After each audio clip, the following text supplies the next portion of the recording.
Dear students, welcome to বৈরাগ্য শিক্ষা নিকেতন। আজকের এই ভিডিওতে চতুর্থ শ্রেণীতে পাঠ্য বনভোজন নামক যে ছড়াটি আছে সেই ছড়াটি লাইন ধরে আলোচনা করে তোমাদের বুঝিয়ে দিচ্ছি। বনভোজন এই ছড়াটি গোলাম মোস্তফা রচনা করেছিলেন। গোলাম মোস্তফা একজন বিখ্যাত শিশু সাহিত্যিক। তার জন্ম হয়েছিল আমাদের দেশ স্বাধীন হওয়ার আগে পূর্ববঙ্গে, অর্থাৎ অবিভক্ত ভারতে। তার বিখ্যাত বই রক্তরাগ, এটা তার প্রথম বই। এছাড়াও তিনি ইংরেজি এবং আরবি ভাষা থেকে অনেক বই অনুবাদ করেছিলেন। যাই হোক, তার লেখা বনভোজন এই ছড়াটি শিশু এবং কিশোর মনের উপযোগী একটা সুন্দর রচনা। এখানে প্রথম লাইনে রয়েছে, নুরু, পুসি, আয়েশা, শফি সবাই এসেছে। দেখো, চারজনের নাম দেওয়া রয়েছে, নুরু, পুসি, আয়েশা এবং শফি। এরা একসঙ্গে খেলা করতে এসেছে। আম বাগিচার তলায় যেন তারা হেসেছে। বাগিচা মানে কি? বাগিচা মানে বাগান। একটা আম বাগান রয়েছে, সেখানে সবাই জড়ো হয়েছে, তারা সেখানে হাসছে, খেলা করছে। রাঁধুনিদের শখের রান্ধার পড়ে গেছে ধুম। তারা কি খেলা করছে? রান্না খেলা করছে। কবিতার নামটাও দেখো, বনভোজন। বনভোজন মানে কি? চড়ুই ভাতি, অর্থাৎ মাঠে বা বনের মধ্যে গিয়ে রান্না করা, খাওয়া দাওয়া করা, এসব। তাই ছোট্ট ছোট্ট ছেলেরা নুরু, পুসি, আয়েশা, শফি এরা আম বাগানে জড়ো হয়েছে এবং সেখানে রান্না খেলা করছে। বৈশাখ মাসের এই দুপুরে নাইকো কারো ঘুম। সময়টা কখন? বৈশাখ মাস এবং দুপুরবেলা। বাড়ির বড়রা সবাই যখন ঘুমাচ্ছে, এই ছোট্ট ছোট্ট কচিকাচাদের তখন ঘুম নেই। তারা খেলা করার জন্য সকলে আমবাগানে চলে এসেছে। বাপ মা তাদের ঘুমিয়ে আছে এই সুবিধা পেয়ে। বনভোজনে মিলেছে আজ দুষ্টু কটি মেয়ে। তাদের বাবা মারা এই নিথর দুপুরে ঘুমিয়ে আছে, আর সেই সুযোগে তারা চুপি চুপি আমবাগানে চলে এসেছে। বাবা মায়েরা ঘুমিয়ে আছে বলে তাদের বাধা দেবার কেউ নেই, কেউ বাধা দেয়নি, এবং তারা নিঃশব্দে চুপি চুপি খেলা করার জন্য, বনভোজনের খেলা করার জন্য তারা আমবাগানে চলে এসেছে। তারা সবাই দুষ্টু মেয়ে। দেখো কি সুন্দর ছবি দেওয়া আছে, চারজনা বসে আছে এখানে। তারপরে, কেউ এনেছে আঁচল ভরে কুড়িয়ে আমের গুটি। আম গাছ থেকে ছোট্ট ছোট্ট আম ঝরে পড়েছে, সেইগুলো কেউ আঁচলে কুড়িয়ে নিয়ে এসেছে। নারিকেলের মালার হাঁড়ি কেউ এনেছে দুটি। নারিকেলের মালা, নারকেলটা খাওয়া হয়ে গেছে, যে মালাটা পড়ে থাকে সেই মালাটা, দুটো মালা কেউ নিয়ে এসেছে। কেউ এনেছে চৈত পুজোতে কেনা রঙিন খুঁড়ি। চৈত পুজো মানে চৈত্র মাসের যে পূজা হয়, গাজন উৎসব হয়, সেই উৎসবের কথা বলা হচ্ছে। কেউ এনেছে ছোট্ট বঁটি, কেউ এনেছে ছুরি। যেহেতু তারা রান্না খেলা করছে, তারা রান্না করবে, খেলার মাধ্যমে রান্না করবে। তা সত্ত্বেও রান্না করতে গেলে কি লাগে? বঁটি লাগে, কেননা সবজি বানাতে হবে, কুটনো কাটতে হবে। সেই জন্য কেউ বঁটি নিয়ে এসছে, কেউ ছুরি নিয়ে এসছে। বসে গেছে সবাই আজি বিপুল আয়োজনে। ব্যস্ত সবাই আজকে তাদের ভোজের নিমন্ত্রণে। তারা সবাই ব্যস্ত। কী জন্য ব্যস্ত? রান্না করতে ব্যস্ত। কেউ হয়তো সবজি বানাচ্ছে, কেউ উনান তৈরি করছে।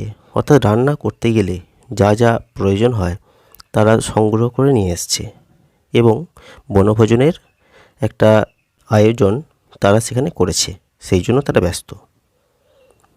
কেউ বা বসে হলদি বাটে, কেউ বা রাঁধে ভাত, কেউ বা বলে দুধ তরি ছাই, পুড়েও গেল হাত। কেউ বসে শিলে, তখন মিক্সি মেশিন ছিল না, শিল নোড়াতে বাটনা বাটতে হতো। তা শিল নোড়া দিয়ে কেউ হলুদ বাটছে, কেউ ভাত রান্না করছে। আবার কেউ ছ্যাঁকা খেয়েছে, উনানের আগুনে ছ্যাঁকা খেয়েছে, তাই বলছে দুধ তরি ছাই, পুড়েও গেল হাত। অর্থাৎ ছ্যাঁকা খেয়ে কেউ যেন বিরক্তি প্রকাশ করছে। বিনা আগুন দিয়েই তাদের হচ্ছে সবার রাঁধা, তবু সবার দুই চোখেতে ধোঁয়া লেগেই কাঁদা। তারা যে খেলা করছে সেখানে আগুন নেই, এটা ঠিক একটা অভিনয়ের মতো। আগুন নেই কিন্তু রান্না হচ্ছে। আসলে খেলা করার সময় তারা মনে মনে মেনে নিয়েছে যে তারা রান্না করছে, এটাই খেলার মজা। তা সেখানে আগুন না থাকলেও সকলের চোখে যেন ধোঁয়া লাগছে, কেননা মনে মনে তারা সত্যিই রান্না করছে।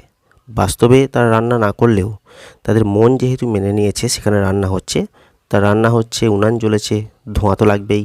কোরমা পোলাও কেউ বা রাঁধে, কেউ বা চাখে নুন, অকারণে বারে বারে হেসেই বা কেউ খুন। রান্নায় নুন ঠিক হয়েছে কিনা, বেশি হয়ে গেল কিনা, কম হয়েছে কিনা কেউ চেখে দেখছে, অর্থাৎ টেস্ট করছে। কেউ কোরমা পোলাও রাঁধছে, আবার কেউ সব কিছুতে মজা পাচ্ছে, খুব হাসছে। রান্না তাদের শেষ হলো যেই গিন্নি হলো নুরু। এটা প্রশ্ন আসবে, রান্না শেষ হওয়ার পরে কে গিন্নি হয়েছিল? নুরু গিন্নি হয়েছিল। এক লাইনে সবাই বসে করলো খাওয়া শুরু। নুরু গিন্নি হয়েছে, সবাইকে পরিবেশন করে দিয়েছে এবং সবাই অর্থাৎ 4 জন তারা সবাই একসাথে বসে খাওয়া শুরু করলো। ধুলো বালির কোরমা পোলাও আর সে কাদার পিঠে। কোরমা পোলাও কী দিয়ে তৈরি করেছে? ধুলো দিয়ে, বালি দিয়ে। আর পিঠে কী দিয়ে তৈরি করেছে? কাদা দিয়ে। মিছিমিছি খেয়ে সবাই বললে বেজায় মিঠে। তারা সবাই মিথ্যা করে খেলো, তারা সত্যিকারের রান্না যেরকম করেনি, সত্যিকারে তারা খায়ও নি, সবটাই খেলা, সবটাই বিনোদন। তাই এই ছোট্ট ছোট ছেলেরা মিথ্যা মিথ্যা খেয়ে অর্থাৎ খাওয়ার অভিনয় করে তারা বলল খুব সুন্দর হয়েছে, খুব মিষ্টি হয়েছে। মিঠে মানে কি? মিষ্টি।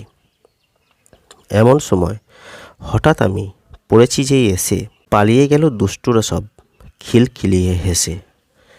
কবি বলছেন তারা খেলা করছিল, খাওয়া দাওয়া করছিল, ঠিক এমন সময় আমি সেখানে চলে গেছি, আর আমাকে দেখে তারা সবাই হাসতে হাসতে পালিয়ে গেল।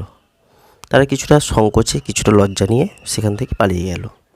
কবি যেহেতু বড় মানুষ, সেই জন্য তারা সেখানে আর থাকলো না। তা এই হলো ছোট্ট ছেলেদের খেলাধুলা, খেলার মাধ্যমে রান্না করা, খাওয়া দাওয়া, একটা সুন্দর চিত্র। ছোট্ট ছেলেরা এভাবেই বা শিশুরা এভাবেই নিজেদের মধ্যে খেলা খুঁজে নেয়, খেলা তৈরি করে নেয়।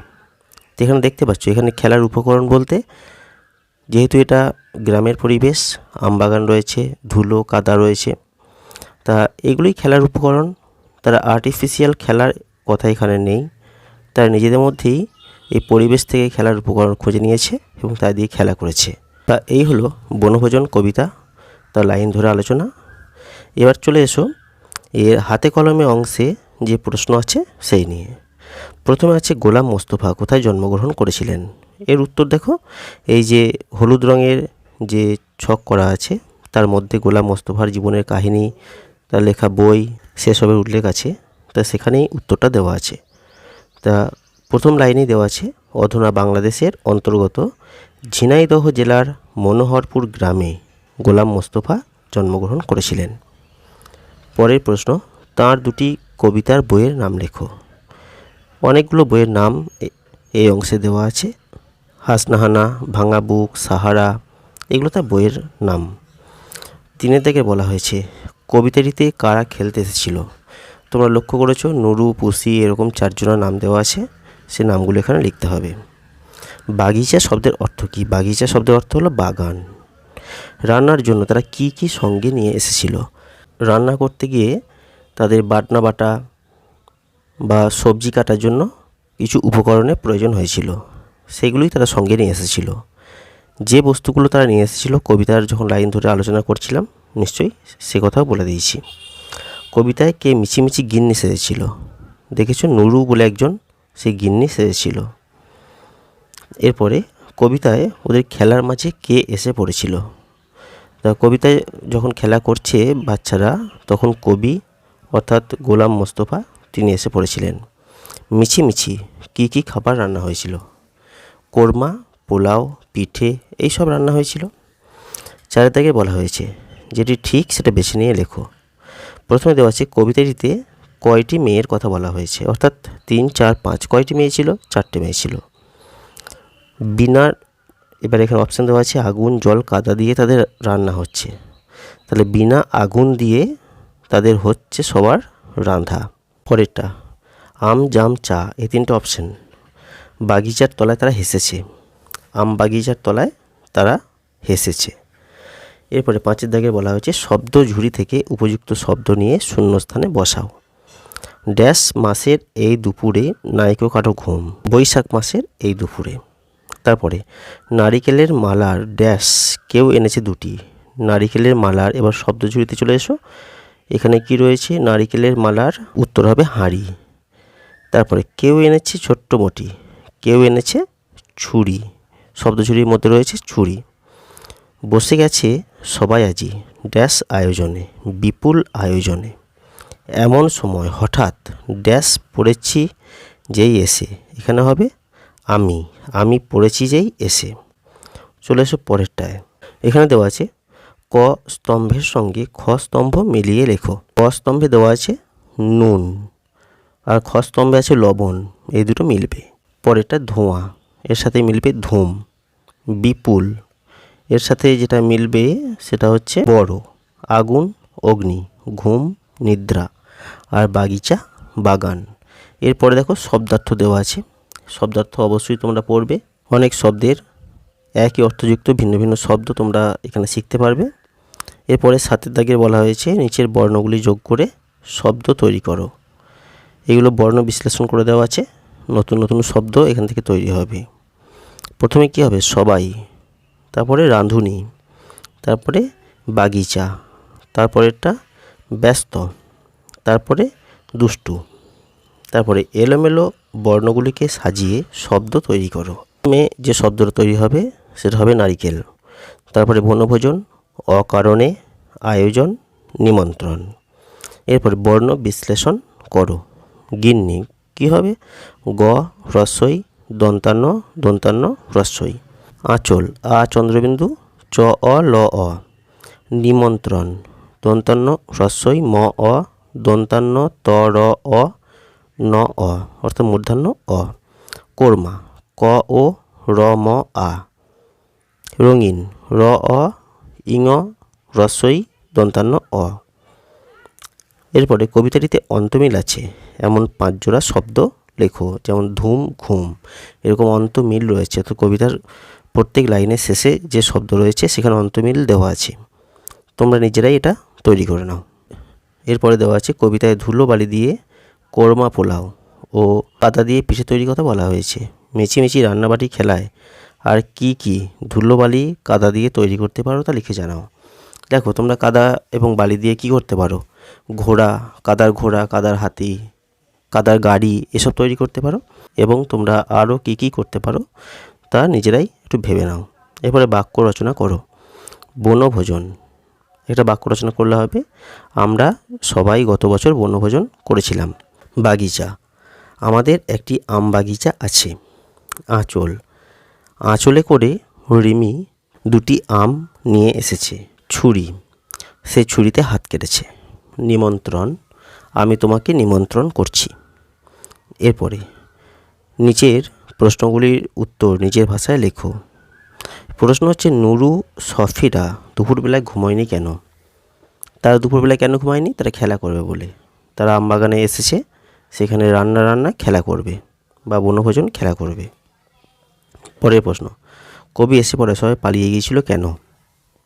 আগেই আলোচনা করেছি, কবি হচ্ছেন বড় মানুষ, তাকে দেখে কিছুটা সংকোচে, কিছুটা লজ্জায়, ভয়ে তারা পালিয়ে গিয়েছিল। কারণ তাদের খেলাটা অনেকটা গোপন ছিল, অসঙ্গত কিছু নয়, কিন্তু তারা বড় মানুষের চোখের আড়ালে খেলাটা করতে চেয়েছিল, সেটা হয় নাই, তাই পালিয়ে গিয়েছিল। তারপরে বন্ধুদের সঙ্গে কখনো বনভোজনে গিয়ে থাকলে সেই অভিজ্ঞতার কথা কয়েকটি বাক্যে লেখো। তোমরা যদি কখনো বনভোজন করে থাকো সেই অভিজ্ঞতা তোমরা বানিয়ে বানিয়ে লিখে রাখো। তারপরে বৈশাখ মাসের দুপুরে নুরু, পুসি, আয়েশা এবং সফিরা মিছিমিছি রান্নাবাটি খেলা করছিল। তুমি গরমের ছুটিতে দুপুরবেলা কেমন করে কাটাও সে বিষয়ে লেখো। এটা তোমরাই ভালো বলতে পারবে। গরমের ছুটিতে দুপুরবেলায় তোমরা কী করো? তোমরা ঘুমাও নাকি খেলা করো না কী করো? তোমরাই বলতে পারবে।